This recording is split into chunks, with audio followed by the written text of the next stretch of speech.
नमस्कार। इंद्राक्षी भवानी की जय। भारतवर्ष हो या हम विश्व की बात करें, अपनी अपनी मान्यताओं के हिसाब से सभी किसी न किसी अपने धर्म से, मज़हब से जुड़े हुए हैं और इसमें तनिक भी लेश मात्र भी संशय नहीं है कि जो व्यक्ति अपने धर्म से, अपने मज़हब से जुड़ा रहता है, कहीं न कहीं उसके जीवन में आनंद की प्राप्ति उसे होती रहती है। इंद्राक्षी धाम आप सबका स्वागत करता है और इंद्राक्षी माँ दुर्गा का ही नाम इंद्राक्षी है। जिन लोगों ने माँ भवानी के 108 नाम पढ़े हों, माँ भवानी के 1000 नाम पढ़े हों, सहस्त्र नामावली, अष्टोत्तर नामावली, तो इसी प्रकार से जैसे माँ भवानी के 1000 नाम हैं, 108 नाम हैं, ऐसे ही माँ भवानी का नाम इंद्राक्षी भी है। इंद्राक्षी स्तोत्र और इंद्राक्षी कवच जिस घर में प्रतिदिन पढ़ा जाता है, उस घर के नाना भांति के संकट, क्लेश, नज़र टोक, नाना भांति की बाधाएं और यहाँ तक के ग्रहों का जो कुटिल प्रभाव होता है, वो भी माँ भवानी इंद्राक्षी की कृपा से, माँ दुर्गा की कृपा से दूर हो जाता है। आने वाले समय में मैं आपको इंद्राक्षी स्तोत्र से भी जोड़ूंगा। इंद्राक्षी स्तोत्र की एक दिव्य साधना अपने सभी साधकों के लिए मैं प्रस्तुत करूंगा। इस कार्यक्रम से आप स्वयं जरूर जुड़ें, संस्थान से दीक्षित लोग जुड़ें और जो संस्थान से दीक्षित नहीं हैं उन सबको भी आप जोड़ने का प्रयास करें। इस कार्यक्रम में बहुत सारी चीज़ें आपको भविष्यगत मिलने वाली हैं। एक सवाल फ़ोन भी ऐसे बहुत आए कि शर्मा जी, हमने कल भी कहा था कि हम विदेश में रहते हैं, तो ऐसी स्थिति में हम लोग क्या करें। ऐसी स्थिति में देखो, मंत्र साधना के 2 ही समय सबसे अच्छे माने गए हैं। वैसे तो मेरे दर्शकों, जब जागो तब सवेरा, लेकिन प्रातःकाल और सायंकाल, गोधूली बेला और प्रातःकाल सूर्य उदय काल, ये दोनों ही समय साधना के लिए बहुत ही सर्वश्रेष्ठ होते हैं।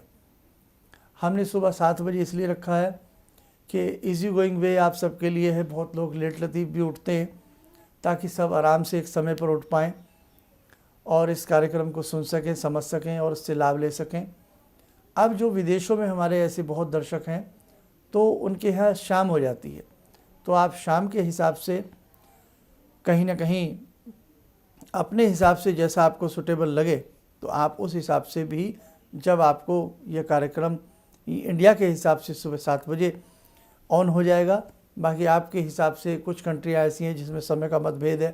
अब जैसे दुबई है, सिंगापुर है, तो बहुत ऐसी कंट्रियाँ हैं जिनमें काफ़ी डिफरेंस रह जाता है, कहीं 2 घंटे का, कहीं 4 घंटे का, कहीं 12 घंटे का, कहीं 7 घंटे का, कहीं 9 घंटे का।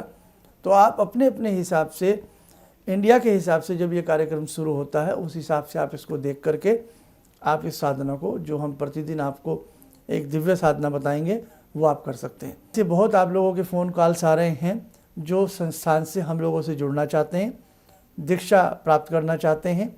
बहुत लोगों ने ये कहा कि शर्मा जी, क्या दीक्षा लेने के लिए कोई दक्षिणा होती है? नहीं साहब, दीक्षा के लिए किसी दक्षिणा की आवश्यकता नहीं होती। जहाँ आप कहीं गुरु बनाते हैं, किसी से जुड़ते हैं, तो वहाँ हम दिल से जुड़ते हैं।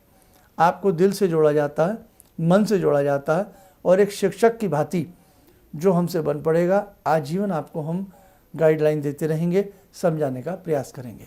हाँ, जो व्यक्तिगत कोई हमसे मिलने आता है, अपनी जन्म पत्रिका दिखाने आता है या कहीं हाथ की रेखाओं का जिक्र होता है, तो देखो वहाँ एक अलग चीज़ हो जाती है। लेकिन जहाँ गुरु शिष्य का सवाल है, जहाँ दीक्षा लेने का सवाल आता है, वहाँ किसी भी प्रकार की दक्षिणा का कोई भेदभाव नहीं रहता। आगे आने वाले समय में बहुत शीघ्र हम आप सबको इंद्राक्षी धाम भी बुलाने वाले हैं। बहुत सारी चीज़ें मुझे आपके हाथ से करानी है, बस आप जुड़े रहें और ऐसे ही मैदान में डटे रहें। एक सवाल आया और मुझे, देखो बहुत सारे सवाल आपके यूँ तो आते रहेंगे, लेकिन ख़ास तौर से कुछ सवाल ऐसे होते हैं जिनका बहुत मन होता है जवाब देने के लिए आप सबको। तो एक बहुत अच्छा सवाल हमसे पूछा गया कि शर्मा जी, क्या तुलसी का पत्ता हम चबा करके ना खाएं अब देखो बहुत लोग तुलसी को औषधि के रूप में भी सेवन करते हैं, काढ़ा बनाते हैं, या बहुत लोग तुलसी को भगवान विष्णु को, भगवान कृष्ण को चढ़ाते हैं।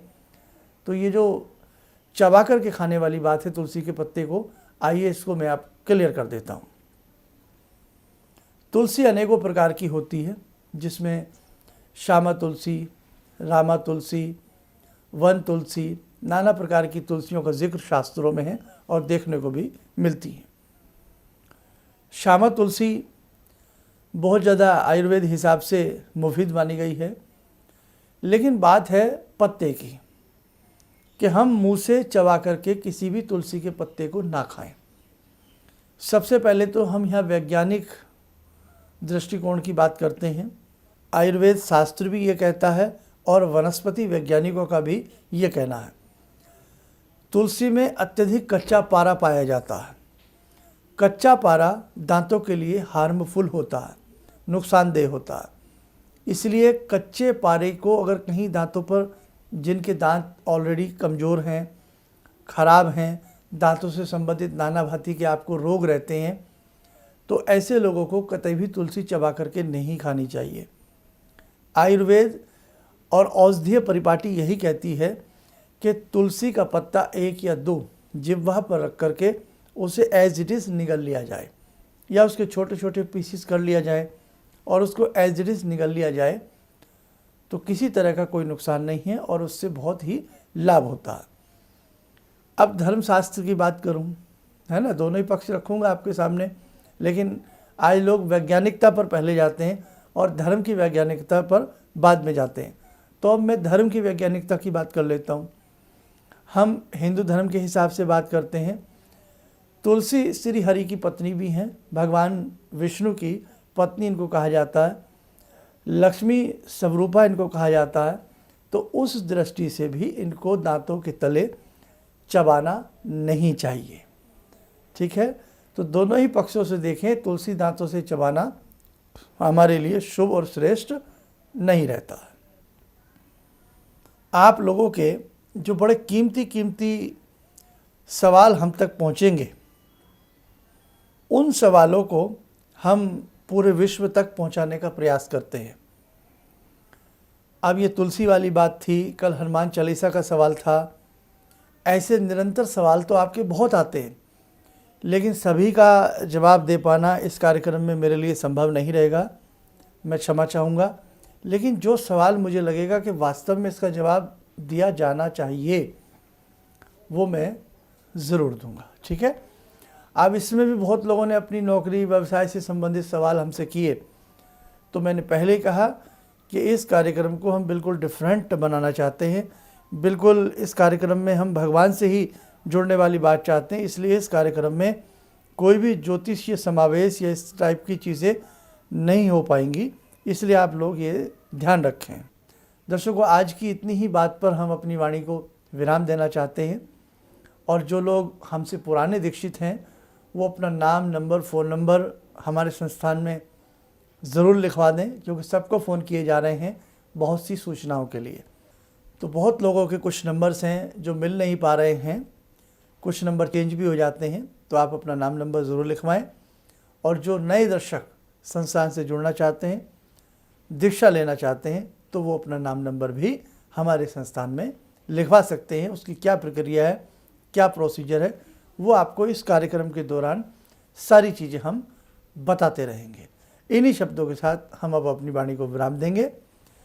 नमस्कार, जय माँ इंद्राक्षी।